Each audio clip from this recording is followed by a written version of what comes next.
Good morning, everyone. Today we have a few topics we'd like to talk about. Let's kick off with a story about something we all enjoy, spring break. Take it away, Aaliyah. Today on PDubTV, we're going to be talking about the spring break of 2022. For many students, a spring break vacation is a perfect opportunity to let off steam and stress before the finals.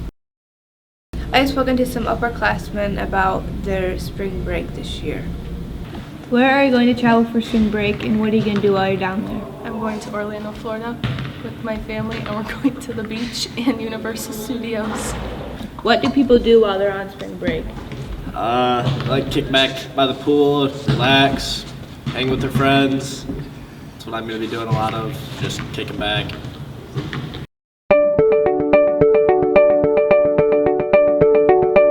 Why do people go on spring break? Enjoy the nice warm weather, get out of the house, hang out with your buddies, flirt with a few females. Now that you know more about why and what people do on spring break, I hope that this helps you plan a spring break in the future. Thank you, Aaliyah. You know, not everyone leaves to go on amazing vacations. Some people prefer to stay home and work on their athletics. Let's move over to Lauren to learn about student athletics. Today on PDubTV, I'm going to talk about the benefits of being a student athlete. Study shows that only 57% of high schoolers participate in at least one sport. Student athlete Katie Freed is going to talk about the benefits of being a student athlete.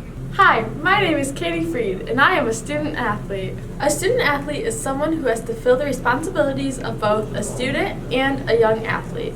Some of the benefits of being a student athlete are learning perseverance, teamwork, time management, responsibility, commitment, and there's lots of health benefits. All of these can be carried into your career or into college. I participate in varsity track and football.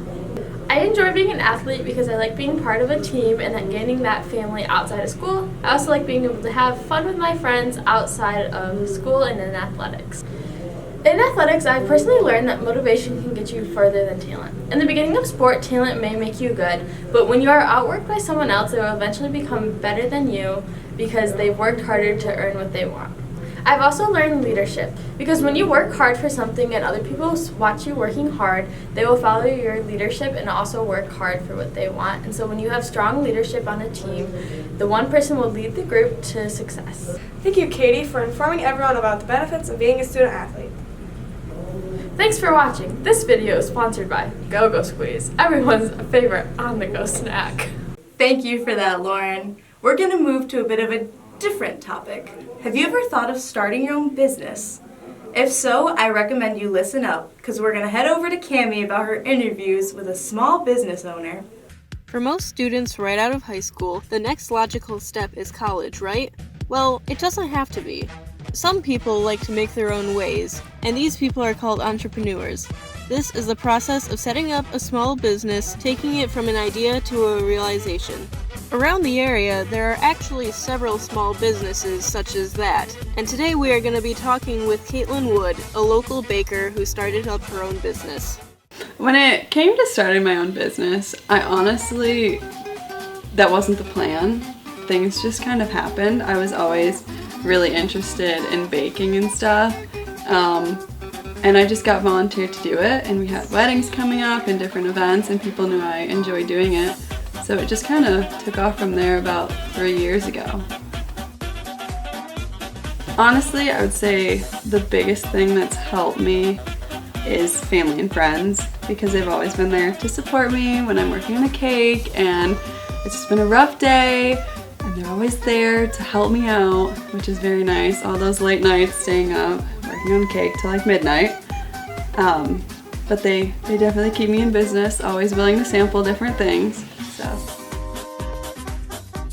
the challenges, I would say that the biggest challenge I face is honestly managing time, just because I feel like a lot of people when they order a cake, they're like, oh yeah, it'll only take a couple hours, but it doesn't. Sometimes it will take me 12 hours to do a cake and nobody has any idea, and it's all those fine details. And of course, I'm my biggest critic. So of course I'm like, oh no, that's not perfect, it needs to be perfect, and other people don't notice. So I would say just accept the flaws, because it can't be perfect, but people are always going to love it. The most challenging thing that I've made, I would say I got an order for a unicorn dinosaur cake, and it was split down the middle, so it was very hard to get very clean seams, and there was just a lot of detail and a lot of fondant detail, and of course it took several hours to do, but in the end everybody loved it and it turned out great, and I was very proud of it. When it comes to the future, I don't really have any plans. I don't really know where it's going to go. It was kind of when I started, I definitely would not have thought that I'd be here now from when I started. I don't know, I don't really have any plans. We'll just kind of see where things take me and go with that. The hardest part about owning my own business is managing money. And obviously I need certain supplies and certain things with certain qualities. But I also need to remember that I need to make a profit on things. So I need to find the cheapest items I can, but also being still good quality. Overall, I would say when it comes to something you're passionate about, don't be too hard on yourself, because you're never going to be perfect at it, and that's okay. Nobody expects you to be. So just don't set those expectations for yourself too high, because you might notice a lot of flaws or little things, but nobody is ever going to notice that, and they're only going to see the whole picture and everything put together, and like they'll see how much time and effort you put into it. If you have any hobbies that you think could be turned into a business, try exploring them before going off to college. Anyways, back to you. Thank you, Cami. Now we're going to move to the last story of our day with Kennedy as we talk about something known as Agent Orange. A lot of you have heard about a thing called Agent Orange that was used in the Vietnam War. It was a very harmful chemical, and it caused a lot of birth defects and a lot of illnesses. Here's an interview with Mr. Raymond to get a little more information about it.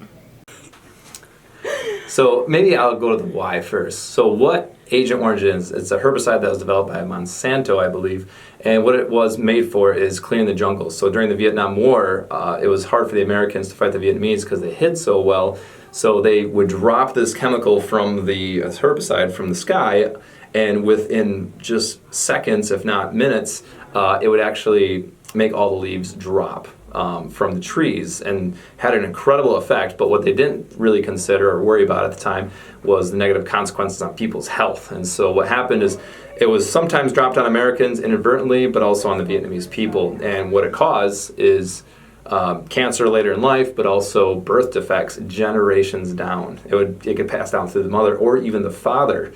And so we actually seen people born with birth defects, even though this war was 50 years ago. What is one thing that really shocked you about Agent Orange when you first heard of it? How effective it was. It was amazing to see how quickly it would just make these plants die and drop all their leaves. That, and also just the birth defects that came from it. It's very disturbing to see some of that. Why do you think they chose to use Agent Orange this way? They used Agent Orange because it worked really well. Americans were dying, and so if they could use this product, it was more about saving lives at that moment than it was about worrying about birth defects or other negative consequences. We're much more in tune to that now, it seems like what will this do to my body? Back then it just wasn't as a big a concern. Why do you think we heard more about Agent Orange than we did any of the other ones? You're right, there were many different agents or things they would drop, but I think Agent Orange was the most widely used. Do you think we would ever do something like this again? Yeah, I don't know. I mean, it's hard to know. I mean, we've dropped a nuclear bomb before, it's hard to know what we do until we're in that situation, because war is ugly, and when lots of people are dying, and if we think something's effective, we may do this again. I think scientists are probably better at detecting these things before they happen. But it's hard to say. I don't know. Thank you, Mr. Raymond, for that interview, and now we all know a little bit more about Agent Orange. Thank you for that insight. This concludes our news segment for today. I hope you were all able to learn something, and thank you for tuning in to this segment of PDubTV News Channel.